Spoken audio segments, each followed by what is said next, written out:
Assalamualaikum warahmatullahi wabarakatuh. Senang rasanya saya Yusli Hayanti dapat kembali berjumpa dengan Anda dalam acara Medika Natura Terapi Kalbu bersama Ustadz Sony Sutrisna. Dan Anda jangan kemana-mana, Anda juga bisa langsung berinteraksi dengan kami di sini melalui di 021 5155 111. Dan pemirsa, kami akan membahas lebih dalam lagi, tapi Anda jangan kemana-mana karena kami akan kembali setelah pesan-pesan berikut ini. Tetaplah di Medika Natura.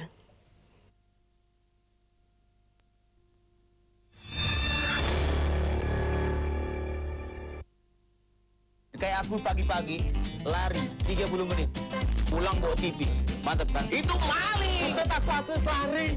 Lari apa kak? Lari dari tanggung jawab. Katanya, saya tanggung jawab. Ngomongnya Julia Perez, coba. Cara Senayan mestinya ada kompleks olahraganya. Jangan urusan politik ya dulu. Capek deh. Masalah sosial itu harus ceria juga. Ini lepas terus diangkat jadi menteri. Jangan kemana-mana, tetap bicara sama aja, ya kan?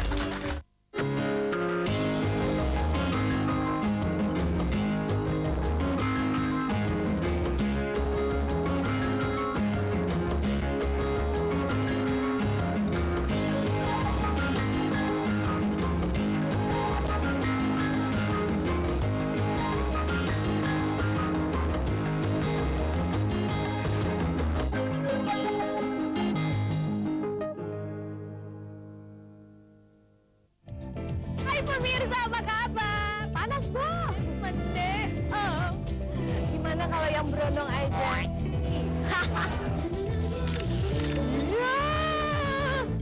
Haus lewat.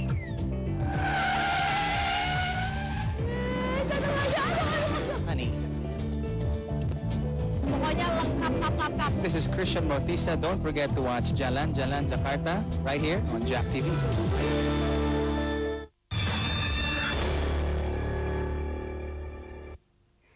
Ya pemirsa, kembali dalam Medika Natura Terapi Kalbu bersama Ustadz Sony Sutrisna.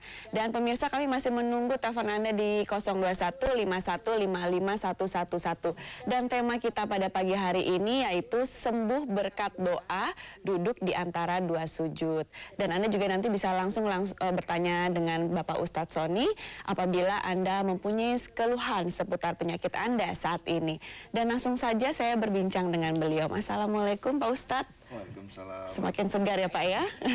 Alhamdulillah berkat doa tadi ya Pak Ustadz ya. Insya Allah. Ya Pak Ustadz, boleh dijelaskan kepada pemirsa di rumah sebenarnya tuh yang dikatakan sembuh berkat doa duduk di antara dua sujud seperti apa Pak Ustadz, silahkan. Ya, terima kasih Mbak Yus. Iya, sama-sama Pak. Para pemirsa yang budiman, sering sekali kita mendengar tentang doa duduk di antara dua sujud. Namun kadang-kadang kita mungkin di dalam kita melakukan sholat, kadang-kadang kita kurang menyadarinya. Ini terlihat pada saat kita baca doa Rabbi Firli Warhamni, itu terlalu kesannya terlalu cepat sekali. Padahal pada saat itu kalau kita mau telaah kembali, kita mau coba fahami, ternyata pada saat duduk di antara dua sujud di dalam sholat, itu kita sedang mengajukan 7 permohonan kepada Allah. Yang pertama yaitu ampuni aku ya Allah. Kedua, kasihanilah aku, tutupilah segala kekuranganku ini. Tunjukkan aku ke jalan yang lurus, tinggikan derajatku, berikan aku kesehatan dan keselamatan, serta tambahkanlah ilmu dan cahaya. Para pemirsa, ada 7 permohonan yang kita ajukan kepada Allah pada saat kita duduk di antara dua sujud. Itulah arti daripada bacaan Rabbi Firli. Namun cobalah kita renungkan pada saat kita duduk di antara dua sujud. Kadang-kadang bacaan Rabbi Firli kita aja belum selesai, kita udah langsung Allahu Akbar. Padahal pada saat itu kita sedang mengajukan 7 permohonan sangat penting dan sangat kita butuhkan dalam kehidupan ini. Siapa yang tidak ingin diampuni dosanya? Siapa yang tidak ingin dikasihani sama Allah? Siapa yang tidak ingin ditunjukkan jalan yang lurus? Siapa yang tidak ingin ditinggikan derajatnya? Siapa yang tidak ingin diberikan kesehatan dan keselamatan? Siapa yang tidak ingin ditambahkan ilmu dan cahaya? Para pemirsa yang budiman, 7 permohonan ini sangat kita butuhkan. Namun cobalah pada saat kita mengajukan 7 permohonan itu, kita terkesan seolah-olah kita tidak ngeh, kita tidak tahu, bahkan kita cenderung sangat cepat.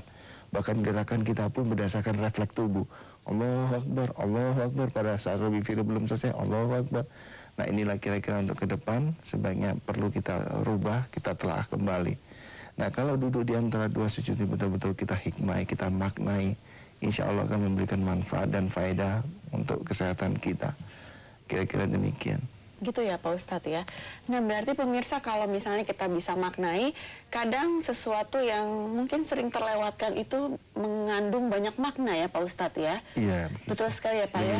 Nah 7 permohonan tadi itu memangnya pada saat kita duduk di antara dua sujud itu benar-benar harus khusyuk pada saat membaca Robbi Firli tadi ya Pak Ustadz ya. Iya, jadi memang kekhusyuan itu kita tidak hanya pada saat duduk di antara dua sujud saja, namun juga kita mulai khusyuk di saat kita tablik pertama ya Allahu Akbar. Nah, di sini ada kiat-kiat khusus yang perlu kita jadikan sebagai bahan renungan agar supaya kita menjadi khusyuk di dalam sholat. Islam telah meletakkan di dalam rukun Islam, sholat itu diletakkan di nomor 2 setelah syahadat.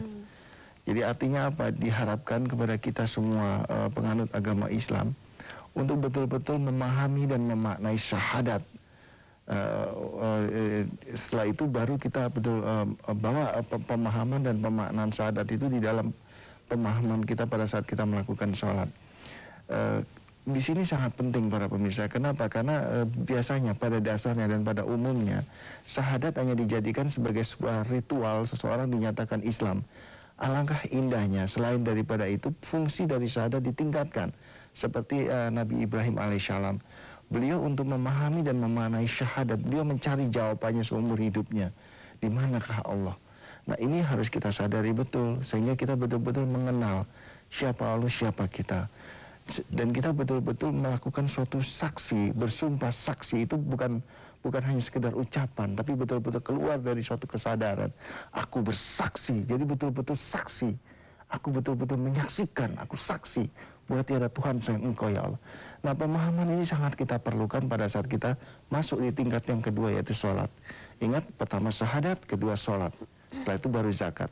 Nah, pada saat kita sholat, pemahaman dari pemahaman syahadat ini sangat kita butuhkan. Kenapa? Karena pada saat kita mengucapkan di dalam sholat pertama, Allahu Akbar, kita betul-betul tahu persis apa itu Allahu Akbar. Sehingga pada saat kita sholat, pikiran kita tidak ngelantur ke sana kemari. Banyak dari kita umumnya, biasanya sebelum sholat kita tidak banyak pikiran. Tapi pada saat Allahu Akbar di dalam sholat tuh pikiran datang. Oh nanti ini ujian belum selesai. Oh nanti orang tua bagaimana. Oh nanti pekerjaan bagaimana. Oh nanti ini gentengnya bocor. Atau macam-macam pikiran tuh menghantui kita di dalam sholat. Nah ini kenapa? Karena tadi para pemirsa. Karena pemahaman dan pemaknaan dari syahadat tidak kita hadirkan di dalam sholat. Insya Allah kalau pemahaman dan pemaknaan syahadat tadi kita hadirkan di dalam sholat, ditambah kita mengerti apa yang kita ucapkan di dalam sholat, sehingga gampang buat pikiran dan hati kita untuk memahami karena kita ngerti, insya Allah itu akan lebih menambah tingkatan kita menuju khusyuk. Nah, tingkatan menuju khusyuk ini itu kita bawa sampai masuk ke dalam duduk di antara dua sujud. Bayangkan, dalam keadaan khusyuk, kita duduk di antara dua sujud, kita minta 7 permohonan dan kita ajukan kekhusyuan sholat dengan 7 permohonan ini setiap hari minimal 5 kali. Para pemirsa, Allah itu maha mendengar, Allah itu maha pengasih.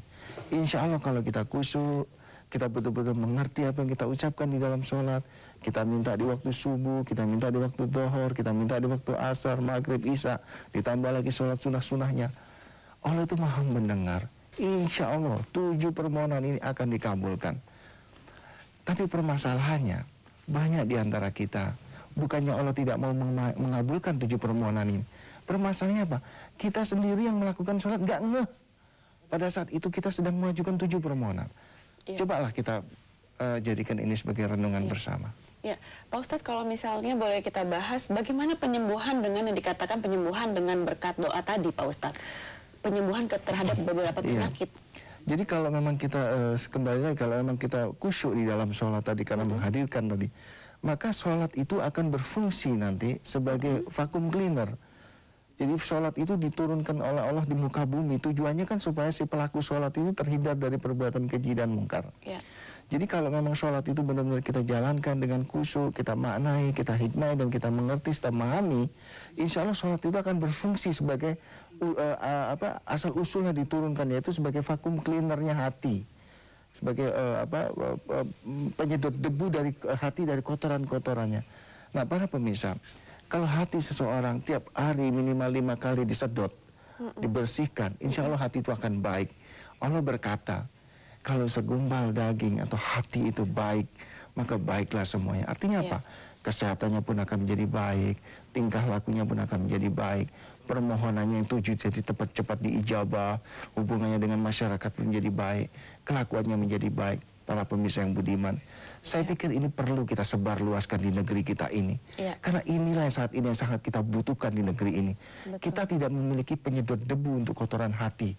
Daripada kita mencari siapa yang salah, siapa yang benar, lebih baik kita maksimalkan fungsi penyedot debu yang telah diturunkan oleh Allah dari Sidratul Muntaha ini. Saya pikir demikian. Terima kasih Pak Ustadz. Dan pemirsa, ternyata pemahaman dalam diri kita itu sangat penting, terutama pemahaman dalam hati kita.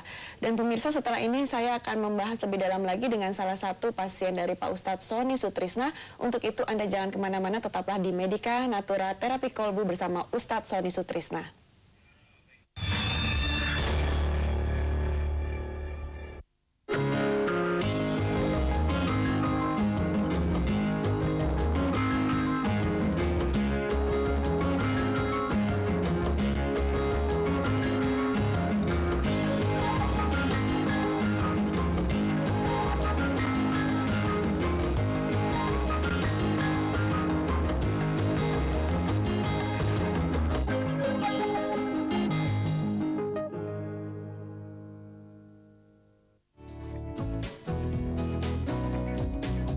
Menelusuri setiap ruang hijau sekitar kita.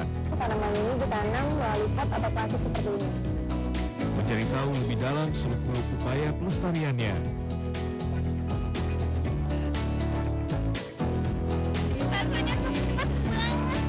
Menjelajahinya sekaligus menikmati pengalaman bersama alam dalam jejak hijau. Ikut gabung bersama saya ya.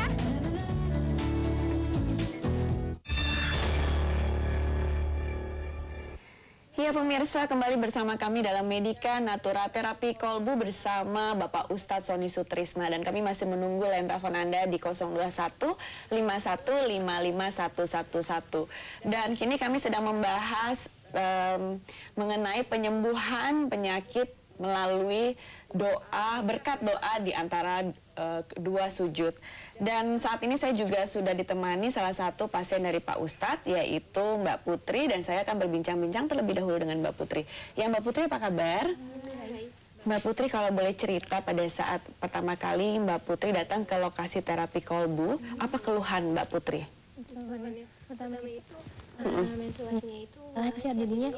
Jadinya Ya. dari pertama head itu, nah itu tuh dapat terus menerus. Biasanya kan kalau orang-orang itu kalau normal itu kan 7 hari, Betul. paling lama 15 hari. Tapi kalau Putri tuh baru berhenti 3 bulan tuh, terus haid, terus baru berhenti. Oh ya? Terus, berhentinya tuh cuma seminggu, terus habis itu haid lagi. Jadinya kalau misalnya mau ibadah itu suka ribet gitu. Nah ini kondisi dari kondisi tubuhnya Putri sendiri pada